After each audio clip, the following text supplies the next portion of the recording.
Hi everyone, so this is my review and things that you probably don't know about this Ninebot KickScooter by Seway. This is the E22 model. So basically I read the reviews online, articles, and also YouTube videos. I'm trying to tell you things that they haven't covered so far. So anyway, let's get started. This scooter is retail for around $550 online or from Best Buy, and I got this one because it has the seat. If not for the seat, I probably wouldn't even get it. And as you can see, this is the 2022 edition. So as you can see, this box is slightly larger because it has the seat inside. The box itself is 55 inches long. So just FYI, because if you have a small compact car, then it might not fit.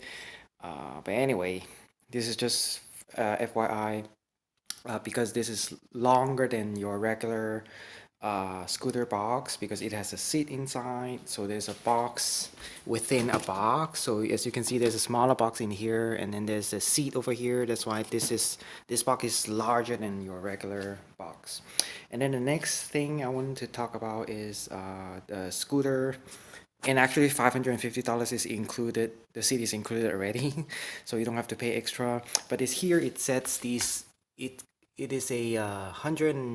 It says somewhere here. It says 119 or $120 value. I'm not sure how much is it if you buy it separately. I'm sure you can do that separately online or Amazon or eBay. Um, but $120 is definitely very expensive for just a seat. But I mean, at least it's included in the price. And on Best Buy, I think there's only two e-scooter that has a seat on it. Because I want to do it pick up in a store, that's why I didn't buy it from Amazon or eBay. And then but the other one is I think it's the Ninebot Max. That one retails for $800, so it's like $250 more expensive than this one. That's why I didn't get that one. That one is more $250 more expensive, and that one is heavier. And also the main reason I get this over that is because this one has this solid tires, not the pneumatic tires. So that means it has no maintenance. You don't have to feel air in it. It won't lose air. It's completely solid, and also no maintenance. And you won't get a flat tire. So no flat tire, even if you put a nail in it, you know, because there's no air in it. That's the main reason I get this over the Ninebot Max, because that one needs air, needs maintenance. You probably need to get another pump to fill air once in a while and check your air. And of course, the second reason is this is way cheaper, and also this is lighter as well. Um, I mean, the speed, this one is slightly slower and less range, but again, you can get uh, an extra battery for this for around $200 online. Of course, right now I don't have it. I don't need it right now, but that's an option. If you get that for $200, is still $50 cheaper than that one, and I think this one get even more range than the Ninebot Max if you have the extra battery, and the speed is around the same. And then again, this one, the official speed, the maximum speed is 12.4 miles per hour, or 20 kilometers per hour, and then the max range is 13.7 miles or 22 kilometers. It has a 9-inch tire, max slope 15%. Of course, you have front and rear LED lights. So, and of course, this is just the official rating. I think there's 3 modes. So there's sport, eco, and normal. But you cannot do that over here on the screen. You have to use your phone to select which mode you use. I always pick sport because the other 2 modes is just way too slow. If you pick sport, then you can get the maximum speed of 12.4 miles per hour. Otherwise, the other 2 mode, you won't get 12.4 miles per hour. It's slower. Maybe like, I'm not sure. I haven't tried those 2 modes because way too slow. Maybe 10 miles per hour. And then again, out of the box, you get everything already.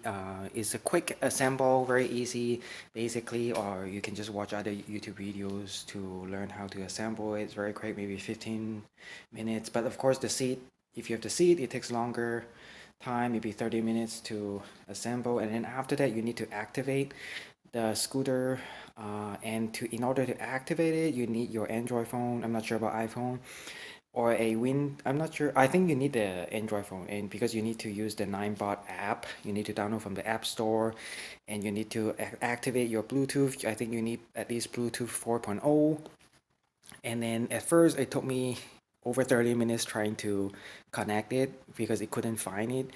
And the reason is that later I checked online. I mean, I was quite kind of frustrated. How come 30 minutes I still cannot connect it? I cannot find the device. Is because you also have to activate your GPS, your location system on your phone. Otherwise, it won't be able to connect. And that is why it took me over 30 minutes to activate it. And then I was so frustrated because 30 minutes is a long time, and basically if you cannot connect it with your phone at the first time, basically this is completely useless because without activation the scooter won't even work. It won't, I mean, it will turn on, but it won't even go. It won't accelerate, nothing. It won't start. So basically it's useless if you don't have an Android phone or if you don't activate it. But anyway, I finally found that I have to activate my location. So after that, and then after you connect it, then you can start using the scooter. And in the app, everything is in the app, so including I just told you, the three different modes. You can only select it on your phone, on your app. You cannot select it here. And then you can also set the light settings. So here it has a front light, over here is an LED, and then it has a backlight as well. It has three backlights, so one over here and two on the side. And you can select the backlight. You cannot, you cannot edit the front light, but the rear light, there's three options for you. You can have it always on at the brightest settings. And the second option is it will have a not as bright, but when you brake, then it will go to the maximum brightness. And then the third option is if you brake, the light will flash. So third option for you. And then there's no ambient lighting for this model. And then the next one is on the app, you can choose the cruise mode, whether you want to cruise or not. But that's, for your safety, you shouldn't use cruise. But anyway, it's up to you. And then you can also set the regenerative braking. How do you want a good braking, or you want a less braking from the e-gen. So, the regenerative braking is when you brake, I think it recharges your battery. So how much you want to charge your battery, you can set that up again. And then also you can on the app you can set up whether you want kilometers per hour or miles per hour. Again, you cannot set it up here.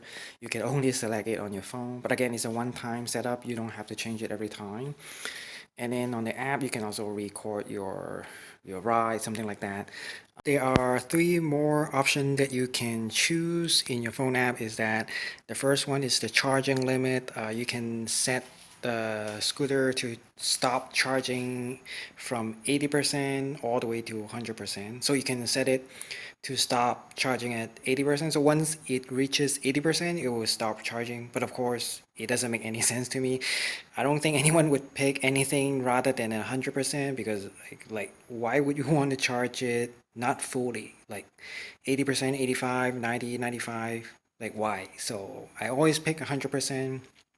And then the second option you can choose from your phone app is the starting speed, which there's many options. There are many interval you can choose, starting all the way from 0 miles per hour all the way to 3.1 miles per hour. So the maximum speed that you can set for the starting speed is 3.1 miles per hour. I think there's every 0.6 miles per hour interval, so 0.6 and then 1.2, something like that. But of course, I pick 0 miles per hour. What it means is that that's the speed your scooter gonna start driving when you press down the accelerator.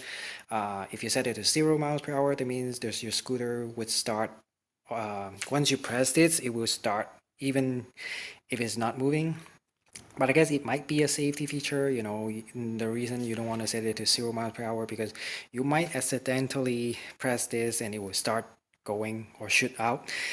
That's why I think some people may want to choose zero point 0.3. I'm not sure if you can choose zero point 0.3 or maybe zero point 0.6. If you choose anything not 0 miles per hour, it means you have to push the scooter yourself. You have to just like riding a bike. You need to start pushing it manually before once you reach zero point 0.6 miles per hour, then it would start going when you press this. But again, you can set it all the way to a 3.1 miles per hour.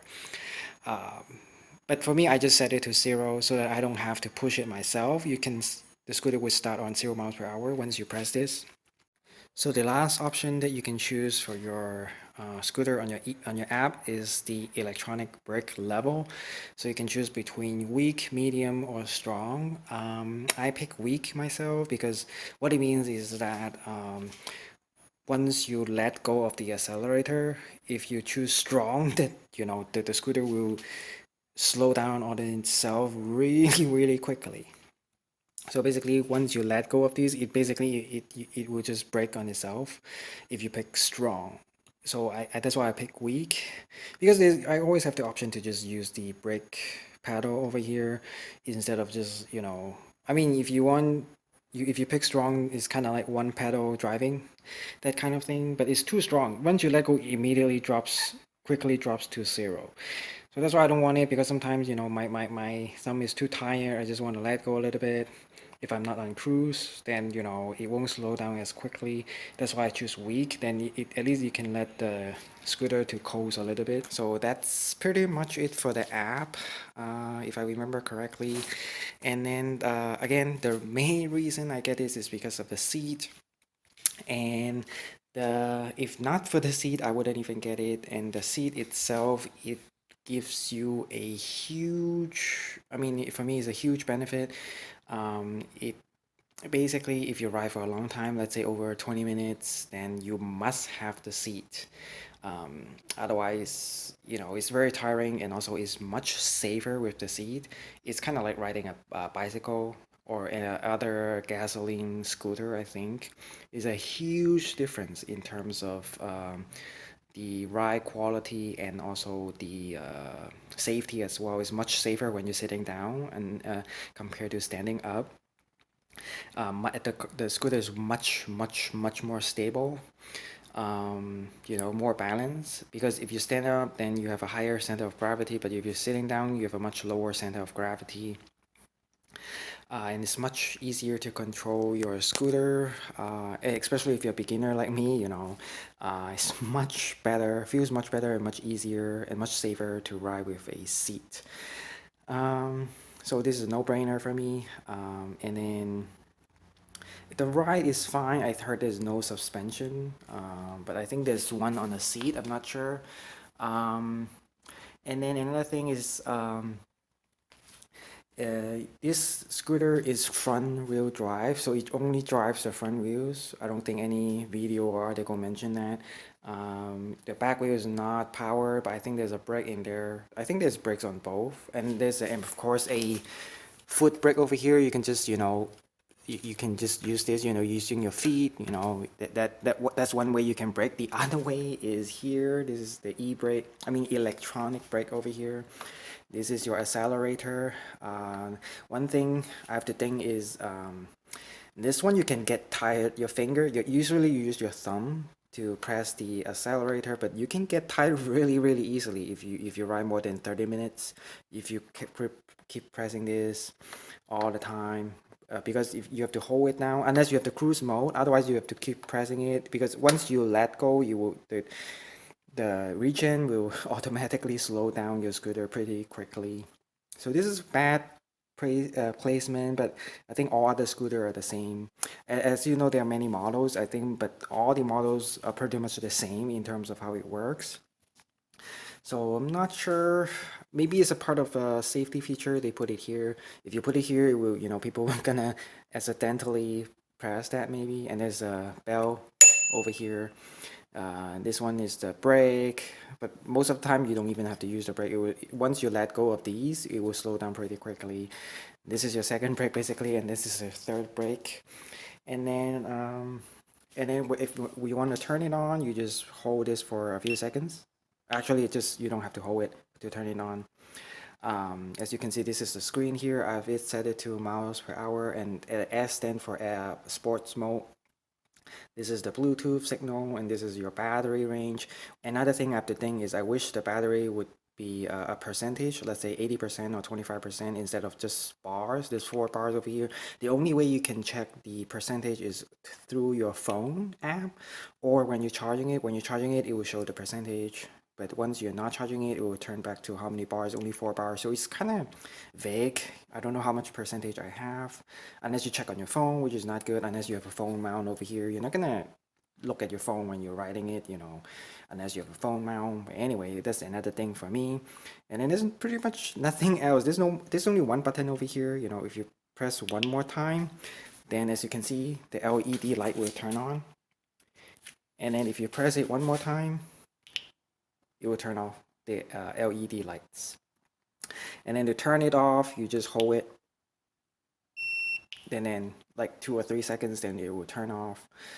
But yeah, that's basically it. And then on your phone, you can also lock your scooter on your phone app. Again, you need to connect it through Bluetooth. That if you lock it, then I guess people cannot steal it. I mean, they can still steal it, but they cannot use the accelerator or braking. But that's optional. And then again, this is front wheel drive. Only the front wheel is driven. And then and this thing is very, very front heavy. Because I think everything, all the motor and stuff, probably part of the battery, I'm not sure. Everything is in the front. So I think 80% of the weight is on the front and 20% on the rear. That's why riding this standing up is quite dangerous. I mean, and also it's not so good in handling.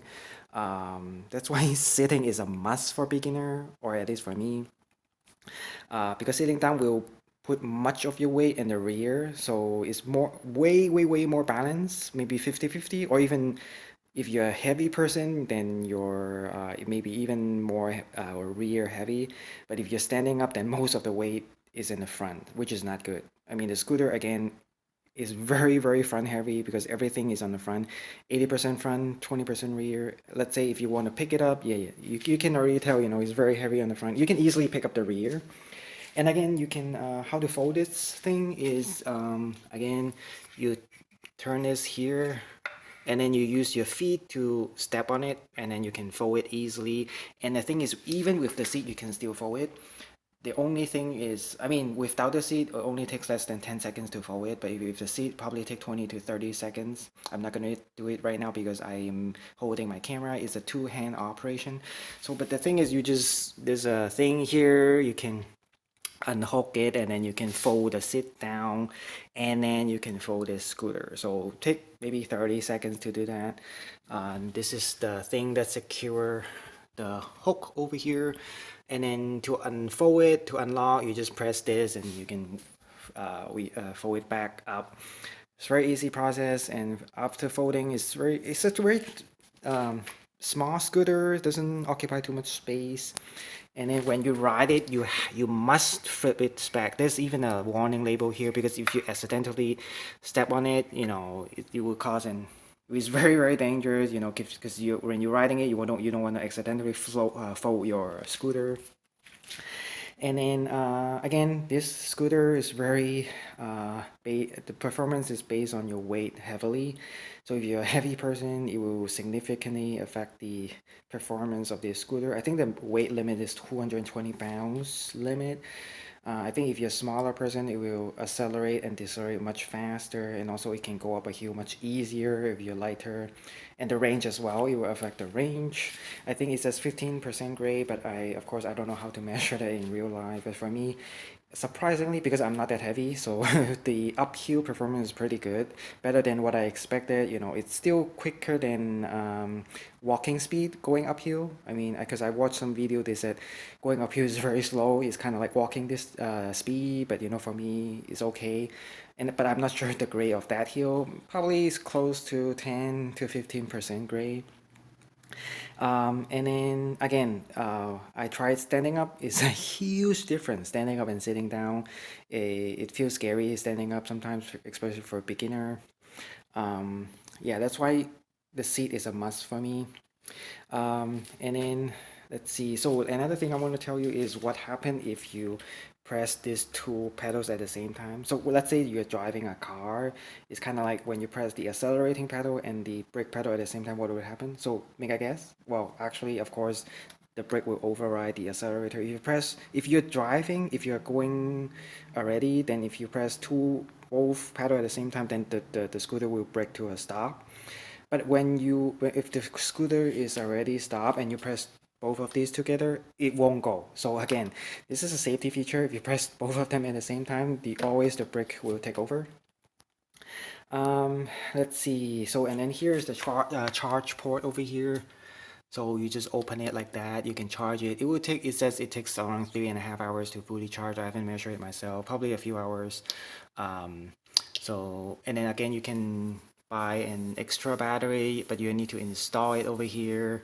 Um, it will give you extra range, and also extra speed. But another thing I need to tell you is you can install another app, which I'm not going to show it here because this is at your own risk, and there's other YouTube videos telling you that already, so you can watch those videos if you want.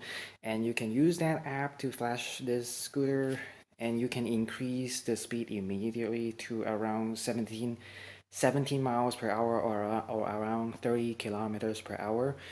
So if you do that, basically you're gonna have the same maximum speed as the extra battery, which costs $200. So in that case, the only benefit for the battery is just more range. So for me, I don't need more range. So basically that's it. But if you don't flash that app, then the battery will have slightly faster speed. So for the battery, you get around the same speed max, so around 17 miles per hour or 30 kilometers per hour. But if you install that app, then yeah, you still get 70 miles per hour, which is pretty quick already, but you don't get the extra range. The battery itself, I think it weighs around 4 pounds. So it will add 4 pounds to your weight. This scooter weighs around 30 pounds, and then the seat weighs another maybe 5 to 10 pounds. I'm not too sure, maybe 5 pounds. So the only downside is adding more weight, but it's totally worth it. But this is one of the lightest adult e-scooter right there, out there. That's why I'm choosing this. If you want to carry it or put it in your car, that's a big difference. If it weighs, I think the Ninebot Max weigh like 40 or 50 pounds. So not everyone can carry that.